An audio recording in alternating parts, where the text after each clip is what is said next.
Magandang araw sa inyong lahat mga bro.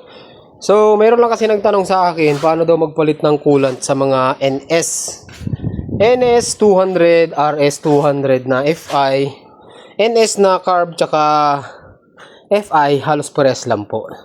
Ito ba bro, sa totoo lang, hindi pa naman sana ako magpapalit. Wala na sa level oh.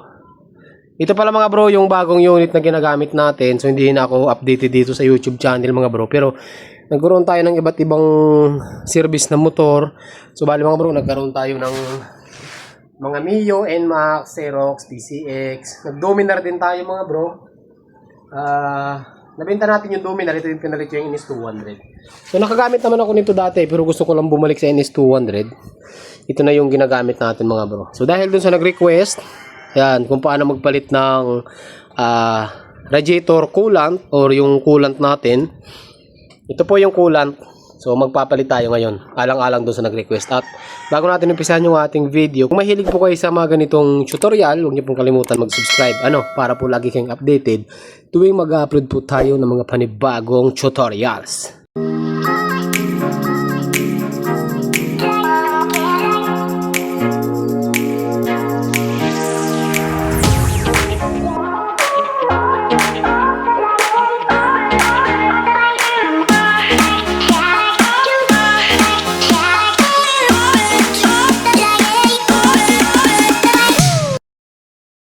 Yan. Ito pala mga bro yung NS200 na limited. So meron nagtanong bakit daw limited? Anong kaibahan niya sa ibang NS? Wala naman ako nakitang ibang kaibahan kasi nagkaroon ako dati ng NS na kulay dilaw. Kung ano yung nandito, nandun din. Kaso ang napansin ko mga bro sa mga naka NS200 na limited, ano siya, kumbaga latest siyang ginawa. Latest siyang ginawa. Mga 2017, 2018 model. Yung mga ibang NS200 kasi, medyo mga shout out mga tropa. Shout out mga tropa natin dito. Ayan, so mga bro, ano ba yun? Wala nang tuloy. So, ang kaibahan niya is modelo siya kumpara sa iba. Tapos yung orange na nilabas, kaunti lang kaya siya limited. Kung mayroon pa kanyang ibang nalalaman kung ba't siya tinawag na limited, anong kaibahan niya sa iba? Yun ay hindi ko na po inaaral at hindi ko na po alam. Alright, so balik tayo mga bro. Paano nga ba magpalit ng coolant dito sa NS200? At ano nga ba yung trabaho ng coolant? Yan, doon sa mga dagdag information ko na lang din mga bro. Yung coolant mga bro, ang trabaho niyan siya po yung nagpapalamig sa makina. Kasi kung mapapansin nyo, yung design ng makina niya, wala siyang mga parang gano'n, ano ba yan, mga heatsink. Hindi siya, tingnan nyo yung mga air cooled ng mga makina, meron siya ditong hiwa-hiwa. Yun, para pagpasok ng hangin, yun yung po yung magpapalamig sa kanya. So mga sa ganitong mga makina, pansinin nyo yung mga decoolant na makina mga bro, wala siyang ganito. Kasi nagpapalamig sa kanya, may sariling linya sa loob yan. Kung nakakita na kayo ng block niyan, yung loob ng makina nito, may sarili po siyang daanan ng coolant. Alright?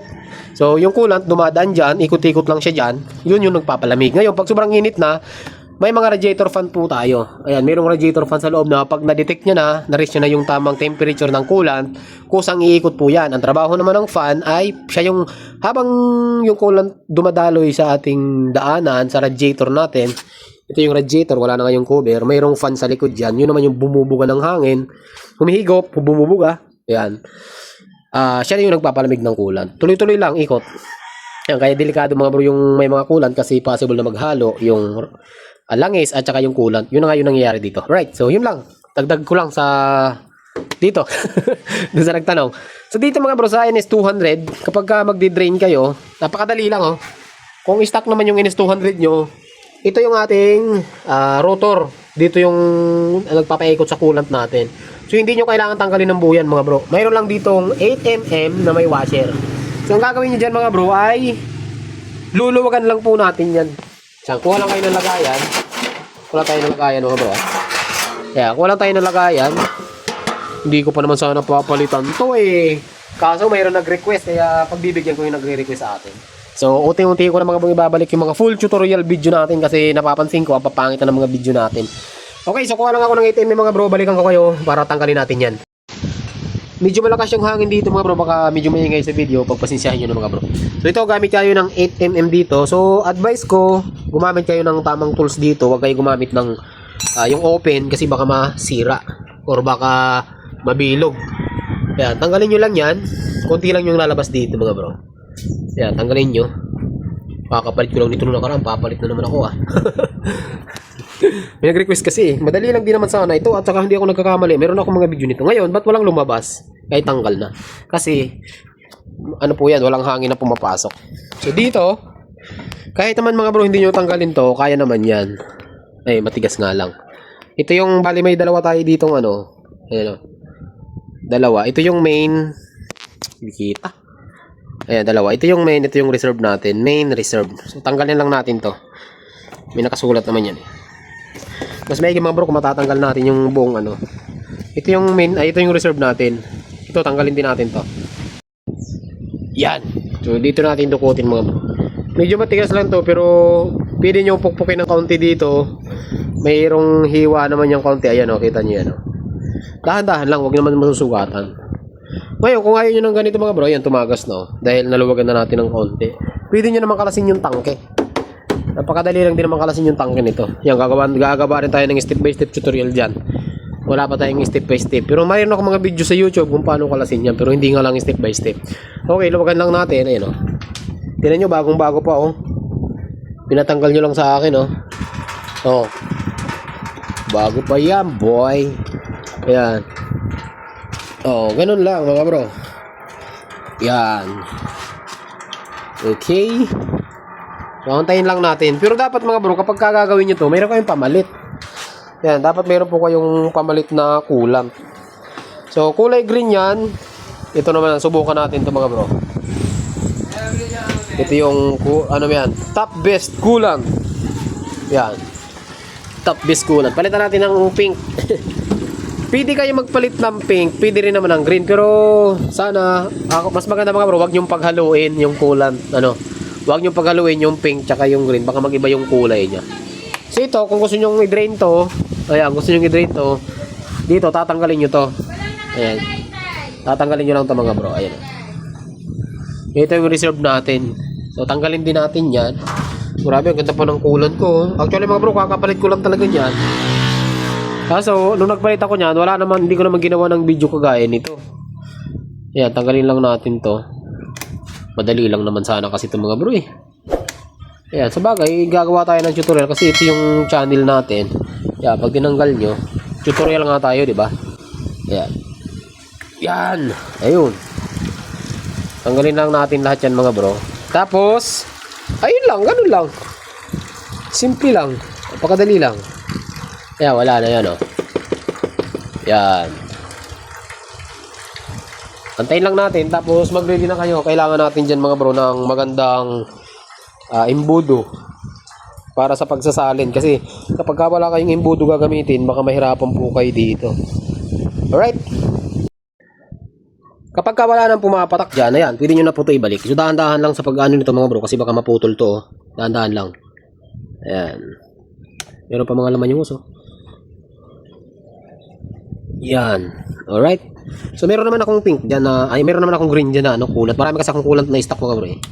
Pero, subukan natin tong pink. Nakapag-try na rin naman ako nito. Okay, so, balik natin yan. Tapos, ito mga bro, mayroon tong washer na tanso or na parang copper.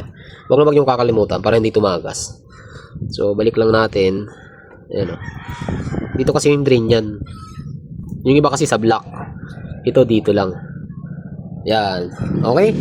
Pagkatapos niyan, mga bro, higpitan nyo lang. Yung tamang higpit lang. Hindi naman yung sobrang higpit. Yan, tapos na.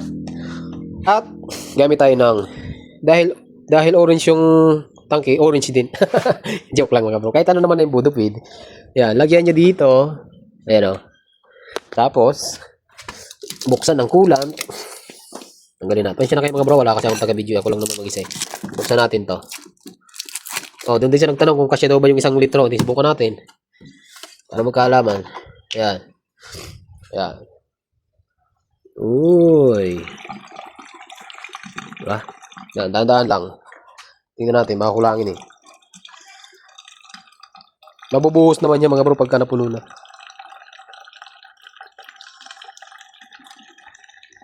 Oh, dahan-dahan lang. Dahan-dahan lang. Parang kukulangin niya yata ah.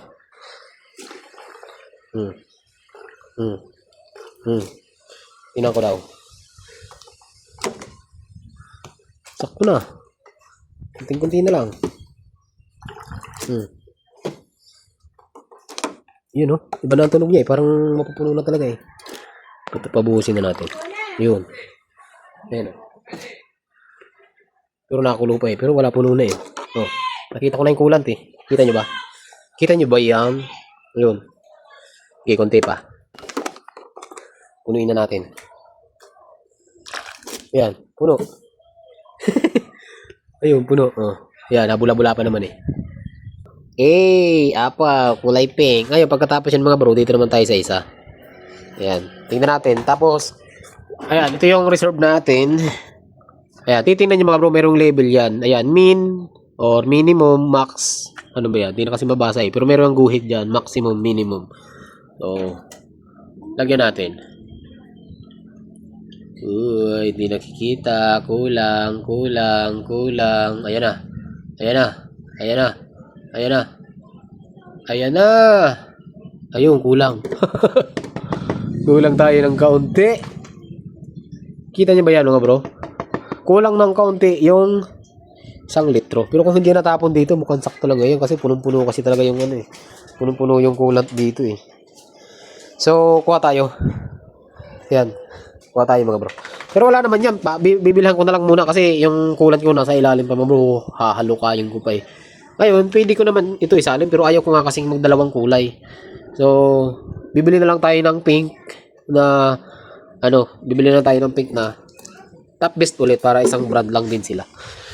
Okay, so ganun lang mga bro. Hindi ko na ipapakita sa inyo kung paano ko hihigpitan niya kasi napakadali lang din naman. Ito, mayroon lang yung tamang lagay. Ito, may guide siya dito sa paglalagay. Hindi yan basta kinakabit. Ayan, mayroon po siyang tamang paglagay. Ayan ba, ganito siya oh. Ayan. Tapos pipihitin nyo siyang ganun. Ayan, ganun po yan oh. Alright, ihigpitan nyo yan. Kailangan sagad siya. Tapos ito, ganun din. Ito naman po yun. Ayan. Ihigpitan nyo siyang ganyan. Alright, gano'n. Pagkatapos niyan mga bro, tapos na. Tapos na tayo. Ngayon, pwede nyo siyang pasingawin kasi sabi ng iba, minsan nagkakaroon ng tubig. Paandarin nyo ng konti, tapos buksan nyo ng konti ito para sumingaw yung hangin. Pero kahit hindi na mga bro, wala namang problema po yan kahit hindi nyo pasingawin. Kasi bubula din naman ang bubula din naman yung hangin yan dito, mawawala yan. At hanggang dito lang yung video natin mga bro. Sana meron kayo natutunan. Magandang araw sa inyo lahat. Shoutout sa mga naka NS21 Red.